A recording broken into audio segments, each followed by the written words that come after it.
Durante minha graduação em Economia na PUC, no Rio de Janeiro, eu confesso não me lembrar de ter escutado qualquer menção aos principais nomes da escola austríaca. Tive alguns bons professores, sem dúvida. Posso citar Zé Márcio Camargo, Dionísio Carneiro, Eduardo Amadeu, Rogério Werneck, entre outros. Mas nenhum deles citou Mises ou Hayek hora alguma. O curso estava impregnado de keynesianismo e uma visão alternativa simplesmente não estava disponível para reflexões e debates. Foi no trabalho que escutei falar em Mises e Hayek pela primeira vez e, curiosamente, de um economista com um doutorado pela Universidade de Chicago. Meu então chefe, Paulo Guedes, nutria profundo respeito pelo pensamento da escola austríaca e recomendou-me a leitura de seus clássicos. Quando eu comecei, não consegui mais parar. A lógica econômica, os sólidos argumentos, os acertos de tantas previsões, tudo foi derrubando várias falácias tão disseminadas pelos professores keynesianos ou marxistas. Eu já era um liberal, mas encontrei nos livros dos austríacos os mais embasados argumentos econômicos na defesa da liberdade individual. Um dos primeiros que li foi The Constitution of Liberty, de Hayek, Prêmio Nobel em Economia. A leitura desse livro é como um banho de luz que intensifica nossas ideias. Em seguida, comecei a ler outros livros do próprio Hayek e também Mises, Rothbard, Kirchner e tantos outros. Importantes nomes da escola austríaca. Os pilares principais da escola serão detalhados aí ao longo desse curso. Mas creio ser importante adiantar que uma grande revolução na ciência econômica é o foco do indivíduo como agente de ação, em contraponto à obsessão com estatísticas de agregados econômicos, macroeconômicos, que dominam o mainstream. Contra a visão coletivista da maioria, os austríacos iam resgatar o papel fundamental do indivíduo no estudo econômico, com foco em suas preferências subjetivas. Infelizmente, muitos ainda ignoram esse fundamental ponto de vista centrado no indivíduo, que tem destaque já no livro, no título do livro mais famoso de Mises, Ação Humana.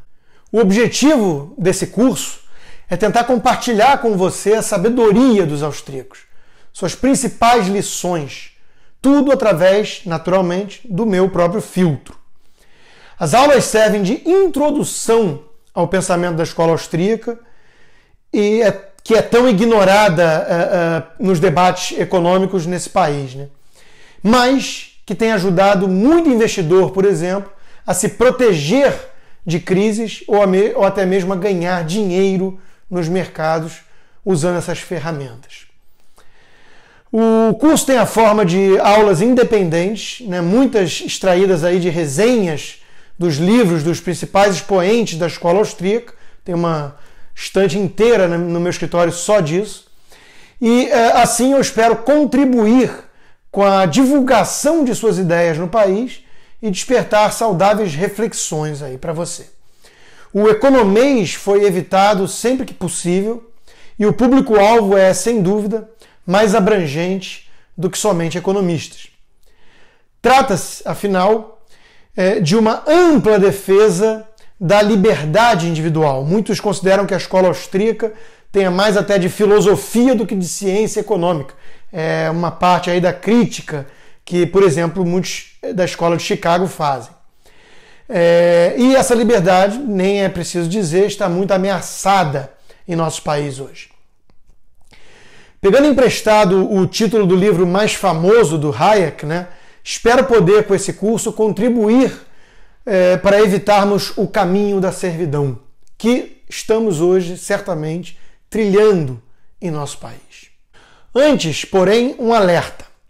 A escola austríaca é uma escola de economia e não faz juízo de valores morais. Muitas pessoas confundem isso ou usam indevidamente o arcabouço da escola austríaca para divulgar certas questões éticas e morais. As posturas éticas defendidas a seguir não necessariamente dependem da teoria econômica austríaca. Elas são expressões de valores dos próprios pensadores estudados. E é possível haver grandes divergências dentro da própria escola austríaca quanto a questões morais e éticas. O máximo que a escola austríaca pode dizer sobre isso é que determinadas medidas terão determinadas consequências econômicas. Se tais resultados são ou não desejáveis, isso depende de cada um. O próprio Mises afirma, abre aspas, é verdade que a economia é uma ciência teórica e, como tal, ela se abstém de qualquer julgamento de valor. Não é sua tarefa dizer às pessoas a que fins elas devem visar. Ela é uma ciência dos meios a serem aplicados para o alcance de fins. As decisões últimas, as avaliações e escolhas de fins estão além do âmbito de qualquer ciência. A ciência nunca diz ao homem como ele deveria agir. Ela simplesmente mostra como alguém deveria agir se ele deseja atingir dados fins. Fecha aspas. Dito isso, eis como dividir então as aulas desse curso. Primeira aula, falaremos da origem da escola austríaca, lá atrás, buscando na escola de Salamanca, no século de ouro espanhol, as inspirações desses austríacos. Falaremos do valor de Menger e da revolução marginalista, tão importante para a economia, da teoria de exploração, uma refutação de Bombawerk a Marx, por exemplo, e com isso fechamos a primeira aula. Na segunda aula, vamos falar aí da praxeologia de Mises. Vamos focar mais aí em Ludwig von Mises, né? Nas 6 lições de Mises, que foram conferências que ele fez na Argentina e viraram um livrinho depois muito importante pelo seu poder de síntese do liberalismo. Vamos falar da mentalidade anticapitalista, da falácia do polilogismo, aquela coisa que imagina que existe mais de uma lógica dependendo da sua classe ou raça, e dos defensores da política inflacionária, que é sempre aí uma decisão de governo, uma decisão deliberada das autoridades monetárias. Já na terceira aula, nós falaremos da liberdade segundo Hayek, que tem aí uma conotação muito interessante e fora do quadrado, para o que a gente está acostumado a ver. Falaremos de igualdade, valor e mérito, qual a diferença entre os três, do caminho da servidão, que é o principal livro de Hayek, pelo menos o mais popular, da arrogância fatal e do abuso da razão. Não é irracional considerar os limites da própria razão. Hayek tem muito a agregar, até mesmo a uma ala de austríacos mais dogmáticos que seguem Rothbard e ignoram todo esse legado aí da filosofia do iluminismo britânico-escocês. Na quarta aula falaremos de liberalismo e conservadorismo, esquerda e direita, liberalismo e religião, antagônicos, complementares. Enfim, vamos elucidar alguns conceitos relevantes e que geram tanta confusão nos debates de hoje, mesmo no meio liberal e libertário. Na quinta aula falaremos de democracia, um Deus que falhou. Falaremos do culto à democracia e por que isso é tão perigoso. Da democracia e seus limites, que é a postura que um liberal cético deve adotar. De imigração e democracia, mostrando que há talvez aí uma incompatibilidade entre ambos. E de Mises, um liberal democrata, para surpresa de muitos que bebem apenas da fonte do instituto que leva seu nome, mas acaba tendo muito mais ali uma pegada do Rothbard do que do Mises propriamente dito. E na sexta aula falaremos de moedas concorrentes, uma tese absolutamente criativa e radical do próprio Hayek, do padrão ouro, será que ainda é viável? Da Bitcoin, moedas do futuro, criptomoedas, ou apenas bolhas especulativas?